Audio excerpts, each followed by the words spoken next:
Hey everyone, so remember when I said this guy was disappointing a few videos ago? Well, if only I fucking knew.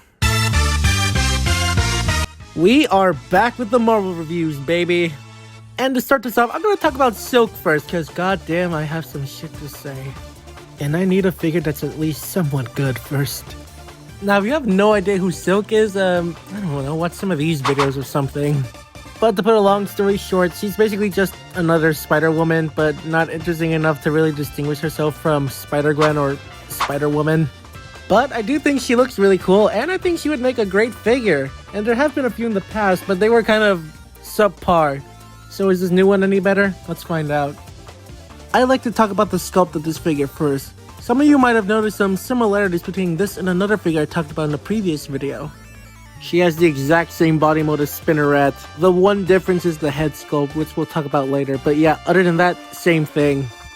But the main difference is the paint job, and on the topic of that, it's not that great. There's some fuzzing going on with the white parts, some of the red cobweb pattern bleeds into the black, and there's quite a bit of paint chipping happening on the figure, especially on the feet on mine for some reason, which is just fucking great, isn't it? But it's not all bad. The paint on the head is really good. It's the same kind of face printing technology they used for the Spider-Man and Spinneret 2-pack, so yeah, it looks nice. And I also have to give some credit to the back What the fuck? You gotta be fucking kidding me right now, right? You can't be serious, right? You can't be fucking serious.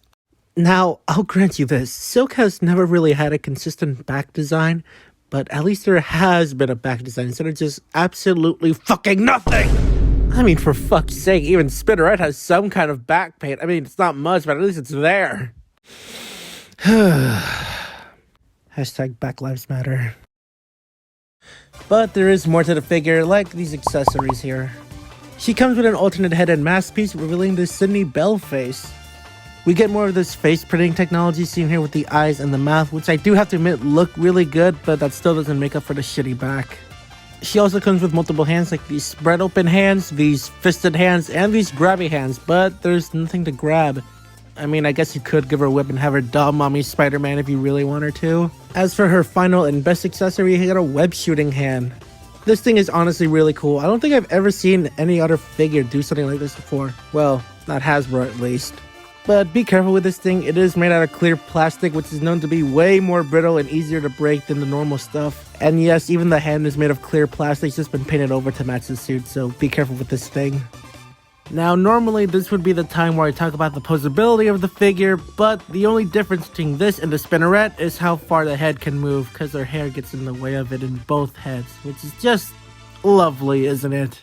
What's also lovely is that her elbows, at least on my copy, are really fucking weirdly sculpted so they can't bend all the way like the actual Spinneret, which is just a cherry on top.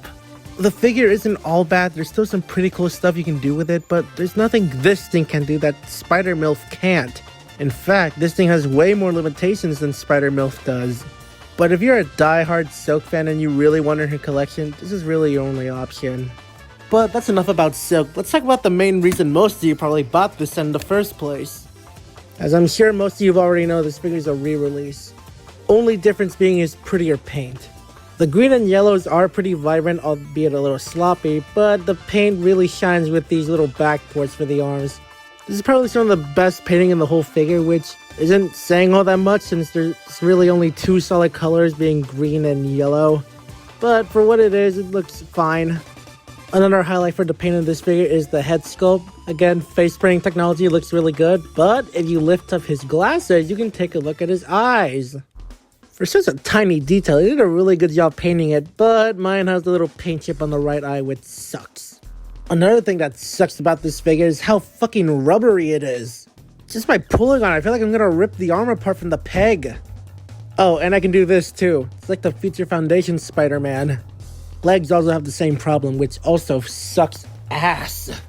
But enough about that, let's talk about the accessories. He comes with two separate heads, this scowling one that comes out of the box, and this more neutral face that he also comes with. He also comes with alternate hands like this fisted hand and this relaxed hands, I guess. Also, is it just me or does it look like they tried to hide fingernail detail on these hands?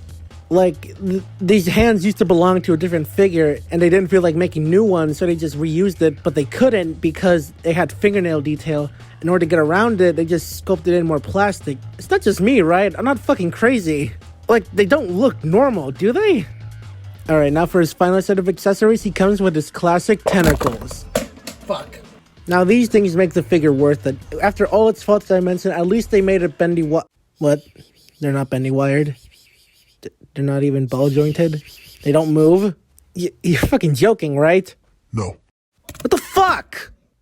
Yeah, try as you might. You can bend them, you can squeeze them, you can fucking put them in your ass or something. You're not getting these things to move any more than just maybe stretching them out more than they're supposed to. The only articulation they have is this little ball joint, but it's sculpted in the way where it functions as nothing more than just a swivel. Now, there's a certain way to plug in these disappointments. If there's an S on it, it goes at the top. And if there's an X, it goes at the bottom. And L and R, well, you already know. And once you've got them plugged in, they do look pretty cool, but my enjoyance of them is hindered due to the lack of articulation. Speaking of which, his head is on a disc hinge joint, which allows him to look side to side and look up and... The paint that they use for the skin tone gets in the way of the disc hinge moving, which makes it too fucking tight. But even if it wasn't there, it wouldn't matter because the head's too fat to allow him to move up and down. So all you get is a swivel, basically.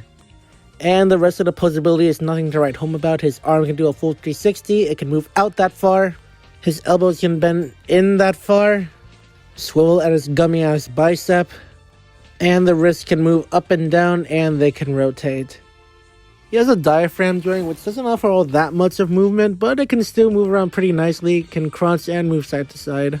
His legs can kick up that far, they can move back, not that much, and they have a thigh swivel. He's got a pretty good spread. His knees can bend basically a 90. He can swivel at his boot, and his feet can move up and down, and they can pivot. I really tried to get some enjoyment from these figures, and I did. But the lack of posability on the arms for Doc Ock is just super disappointing. Doc Ock is a character that allows himself for so many cool posing options if he just had some type of bendy wire, even ball joints at the arms. So if you want to try to recreate scenes of him crawling or walking on the arms, good luck without getting some kind of modification done on them. But with that being said and done, you can still get him into some pretty cool poses, and the arms... okay, they still suck, but I guess you can kind of manipulate them with your hand off camera. Just gotta be real careful with it. And one thing I just couldn't help myself from doing is being a disgusting pervert. Alright, size time. Here they are next to the 2-pack Spider-Man and Spinneret. Here they are next to Silk's best friend, Black Cat. Who will be getting her own video, by the way.